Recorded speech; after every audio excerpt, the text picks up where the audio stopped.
네, 시장에서 반짝 뜨고 사라질 테마가 아니라 길게 쭉 갈 테마와 종목들 찾아보도록 하겠습니다.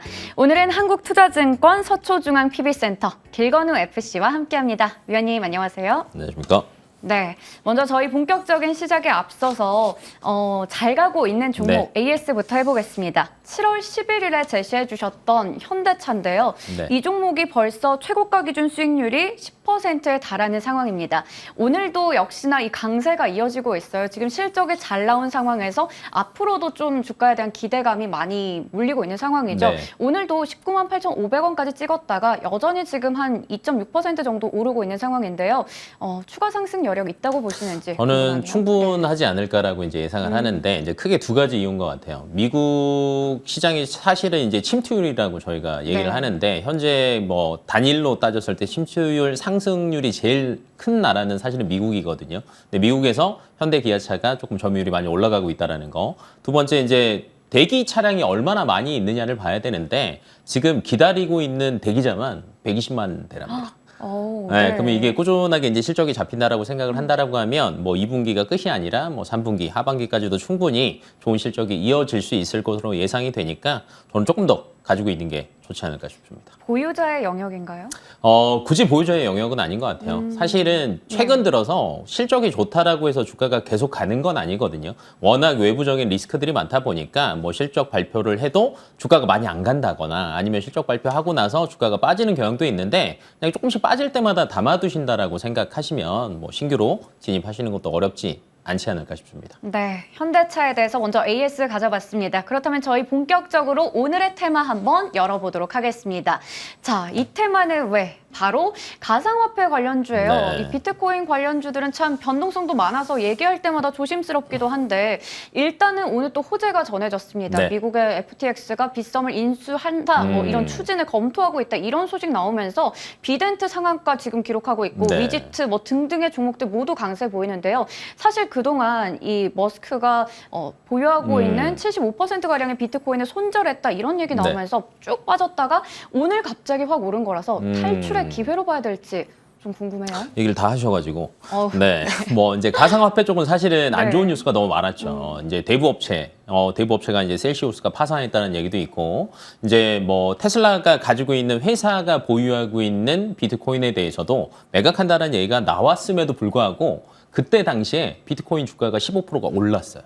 네. 그러니까 이게 조금 바닥설 얘기가 나오다 보니까 FTX도 거기에 또 숟가락을 얹지 않았을까. 네. 왜냐면 FTX가 뭐 인수한다는 얘기는 있는데 사실은 이것뿐만이 아니라 지금 조금 저가 메리트에 대한 것들을 여러 군데서 생각을 하는 것 같아요. 그래서 뭐 빗썸을 인수한다는 얘기도 있지만 최근에 로빈후드라고 많이 들어보셨잖아요. 네. 트레이딩 거래하는 그렇죠. 이 로빈후드의 또 지분을 또 FTX가 취득을 했어요. 그래서 주식 거래도 시작을 했단 말이에요. 네. 그래서 관계 연계해서 뭔가를 하려고 하는 움직임들이 보이다 보니까 우리나라에도 조금 변동성이 이제 시작되지 않았나라고 생각이 되기는 하지만 뭐 궁금해하시는 분들이 많을 것 같아서 가지고 와봤는데 네. 저는 아까 앵커님이 얘기하셨던 것처럼 지금 탈출의 기회가 차라리 낫지 않을까. 차라리. 네, 왜냐면 이제 빗썸 같은 경우에는 사실은 뭐 가상화폐 시장이 언제 좋아지느냐, 바닥이냐라는 건 사실 모르거든요. 그렇죠. 워낙 변동성이 심한 시장인데 여기서 우리가 살아남을 수 있을까라는 고민을 네. 먼저 저는 해보는 게 좋을 것 같고 두 번째는 이제 비덴트나 위지트 같은 경우에도 사실은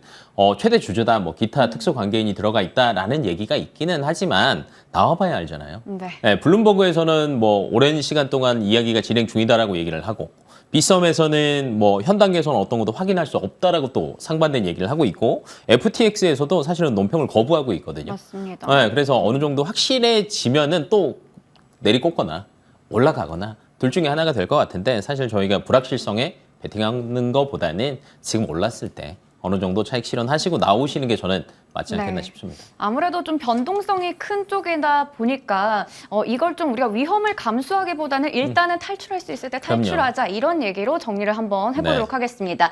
자, 그렇다면 이어서 길건우 FC의 갈테마 한번 열어보도록 할게요.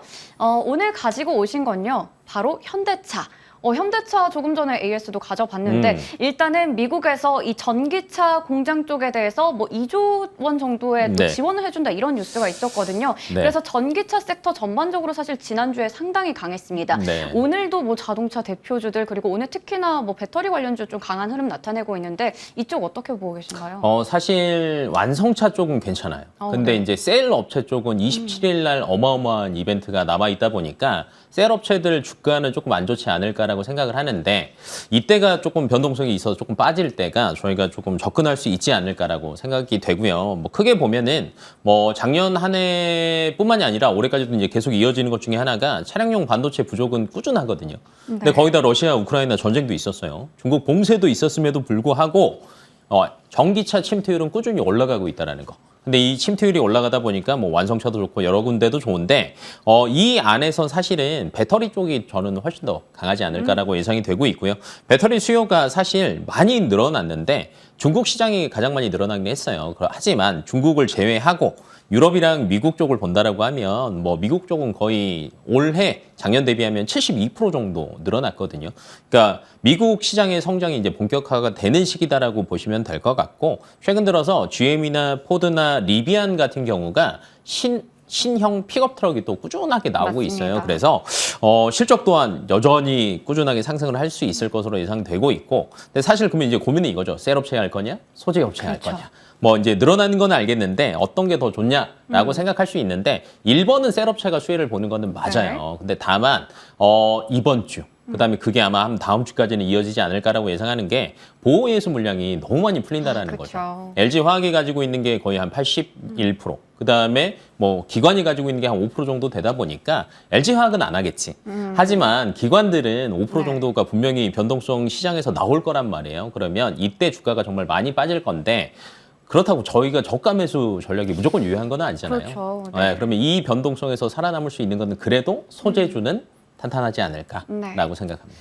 그렇다면 일단은 보호예수 물량에 대한 그런 우려를 좀 피해갈 수 있는 소재 쪽 얘기 주셨는데 그 중에서도 어떤 종목 주실 건가요? 여전히 양극재가 네. 저는 강세를 보일 것으로 예상은 돼요. 근데 이제 양극재의 대표적인 투톱 하면은 에코프로비엠, LNF. LNF가 있잖아요. 네. 그러니까 가격적인 메리트나 여러 가지를 본다라고 하면 저는 LNF가 조금 더 낫지 않을까라고 이제 예상이 되고요. 사실은 뭐 원자재 인플레이션이나 이런 것들이 이제 변수가 아니거든요. 뭐 반도체 이슈도 이제 변수가 아니고 저희가 흔히 얘기하는 상수예요. 무조건 있는 거예요. 그러면 이 있는 거를 가장 빨리 전이를 시키고 회복을 할 수 있는 거는 저는 소재 업체라고 보고 있고 최근에 LNF 걸 보니까 판가가 거의 작년 대비하면 30% 정도 올랐더라고요. 그래서 원자재에 대한 부담이나 이런 것들은 이미 다 해소가 됐다라는 거. 그래서 그런지 2분기 매출이나 영업이익이 굉장히 좋게 나올 것으로 예상이 됩니다. 2분기 매출은 한 9,300억 정도 예상되는데 전년 동기하면 350% 정도 늘어난 수치고요. 영업이익이 어마어마해요. 1,200%가 늘었어요. 네, 근데 여기서 끝나는 게 아니라 제가 볼 때는 올해 자체가 굉장히 좋을 것 같아요. 그래서 올해 자체가 영업이익 예상분이 뭐 이제 여기는 나오지는 않지만 3천억 정도 예상하는데 작년 대비하면 한 600% 정도 오른 수치가 될 것으로 예상이 되고 있고요. 사실 그 하반기에가 여러 가지 이슈들이 또 있습니다. 첫 번째는 레드우드 머트리얼 질환, 협업 관계에 대한 것들이 조금 구체화되지 않을까. 네. 그래서 이슈가 나오면 주가가 조금 탄력을 받을 것으로 예상이 되고 있고, 그다음에 이제 내년 이후에 또 추가되는 거는 해외 캐파를 분명히 증설을 해야 되거든요. 올해 이제 국내 거를 대부분 완료를 하고 내년부터는 계획을 세워서 내후년부터는 어느 정도가 나와야 되는데 하반기 넘어가다 보면 이런 뉴스들이 분명히 나올 거란 말이에요. 네. 그러면 주가는 조금 탄력을 받을 수 있다. 네. 그렇다면 LNF 가격 전략 어떻게 세워보면 좋을까요? 저는 지금도 나쁘지 않은 것 같은데 저는 그래도 27일 한번 볼 것 같아요. 네. 왜냐하면 영향은 받을 거는 같아요. 그렇죠. 네, 그래서 어느 정도 더 빠졌을 때를 한번 저는 노려보시는 게 좋지 않겠나 싶고요. 목표가는 한 26만 원, 손절 라인은 한 20만 원 정도로 대응하면 좋을 것 같습니다. 네, 일단은 27일쯤을 좀 보면서 기점으로 해서 우리 좀 한번 네. 들어가 보자 얘기 주셨고요. 지금 하단에 나가는 가격 전략 참고하셔서 보시면 좋을 것 같습니다. 지금까지 한국투자증권 서초중앙PB센터 길건우 FC와 함께했습니다. 오늘도 말씀 감사합니다. 네, 저희 이슈앤뷰도 여기서 인사드리도록 하겠습니다. 오늘